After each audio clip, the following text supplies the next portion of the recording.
Today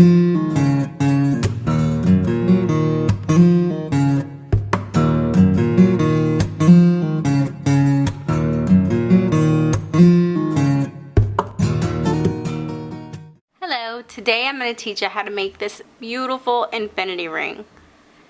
It's actually quite simple, and here are some of the things you will need.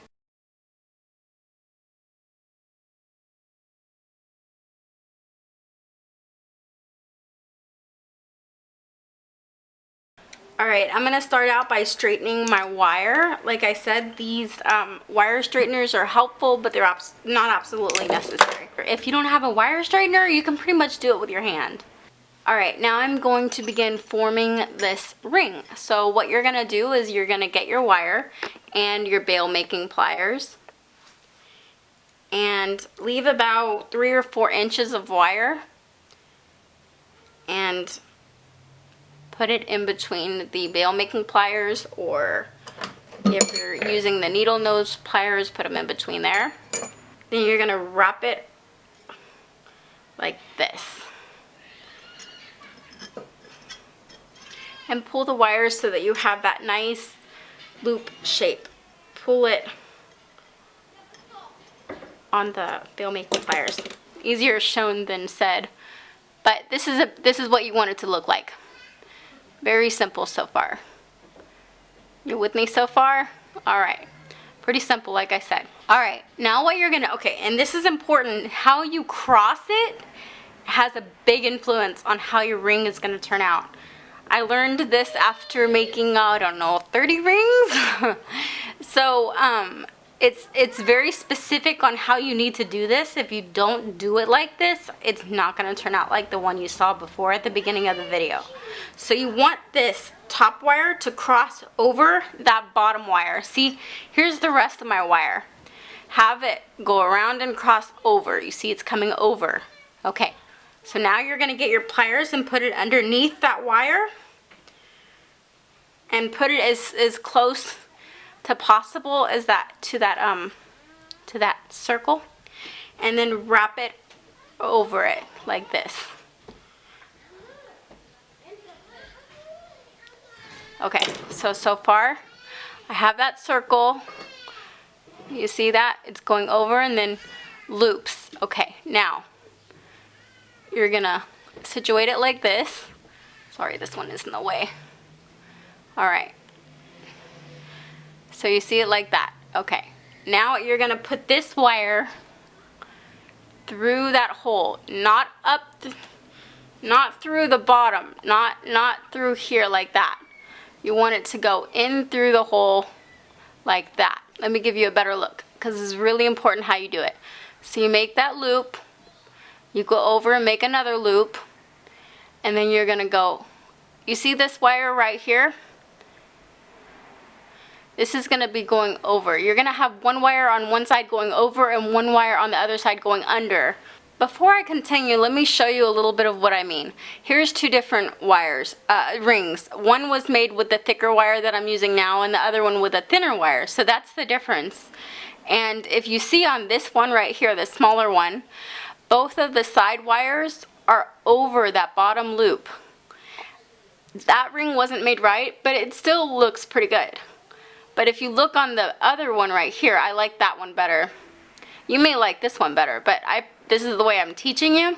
So you see one wire has got to go under the loop on one side and over the loop on the other side. So it's important how you put that wire through. Now let's continue. Okay, so as we continue, you can see we've got the two loops for the basic foundation of this ring. So you can see this wire right here. This is the one that's going over.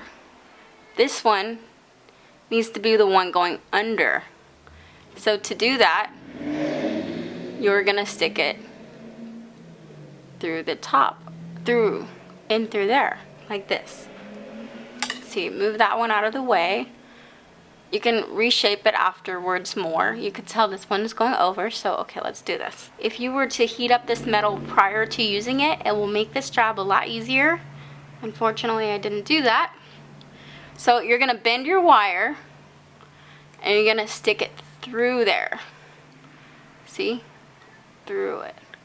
This one's going out, this one's going in.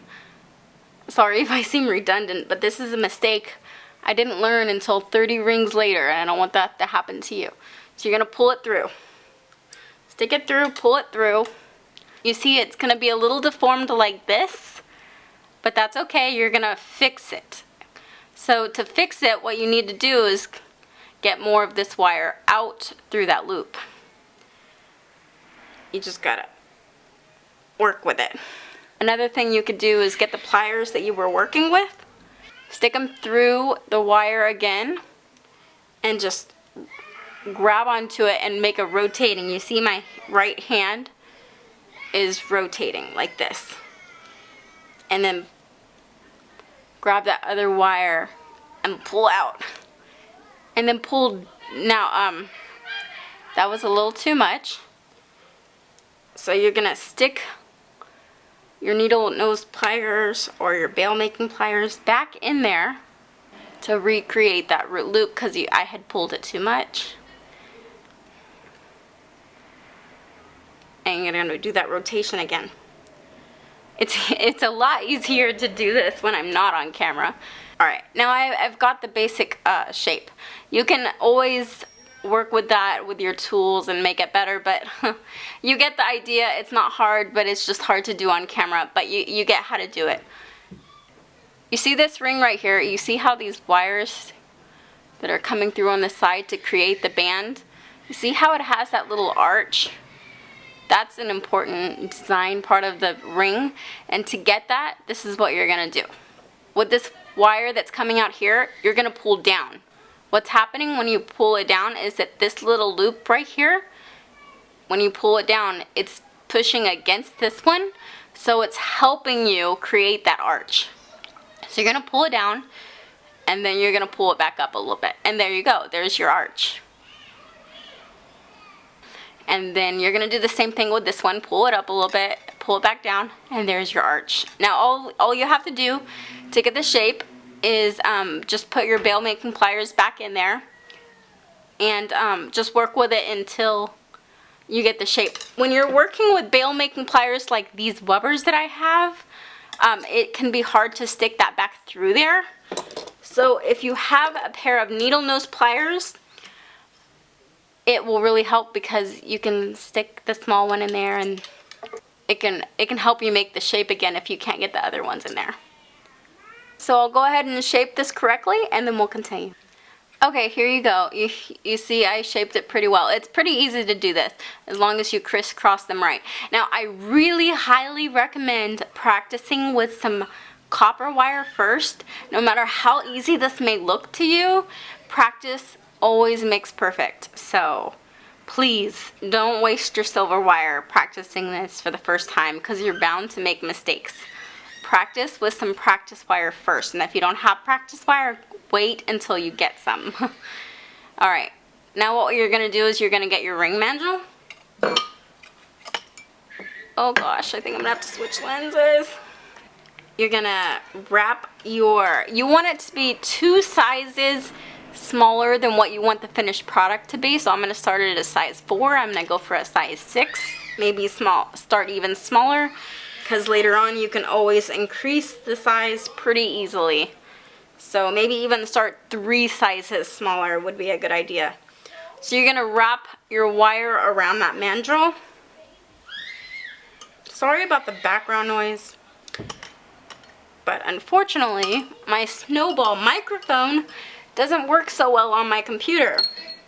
So I have to get a new computer to be able to do good narration. Otherwise I'm just using the microphone on my camera. So I'll show you once I have that wrapped around. Alright, now as you can see here, I have wrapped it around my mandrel. And now I'm going to cut it. Remember, have it about 2 or 3 sizes smaller than what you want the finished product to be. So try to have it, it's not easy to do on camera again, but have it tightly wrapped around. And then you're going to get your cutters. You might have a little extra wire hanging off. It depends on how much you started with, but it's always better to have more than not enough. And then you're gonna cut it. Whoop! Alright, there we go. So it's cut now. So here we go. This is what we have. Alright, now for the next part. Okay, for this next part, you need to make these two cut pieces of wire flush on this end right here so that you can put them together without gaps and solder the band together. So you're going to need a file, but if you don't have a file, you can always use a nail file. I have a file, so I'm going to do that and we'll continue. Once you've filed each side flush, you want to push them so that they're past each other and then pull them back and then put them together. Make sure that they're flush together so that you don't have any gaps when soldering, because solder will not fill gaps, and you want to make sure that you make a quality ring. So if you feel like you still have gaps or your ends are not fitting flush together like they should, then that probably means you didn't file right or you filed it at an angle. So go back in and file again. This could even happen with a miter cutting device, that you file it at an angle and instead of straight, you kind of like this. So go back in and file some more until they're fitting together very snugly like that.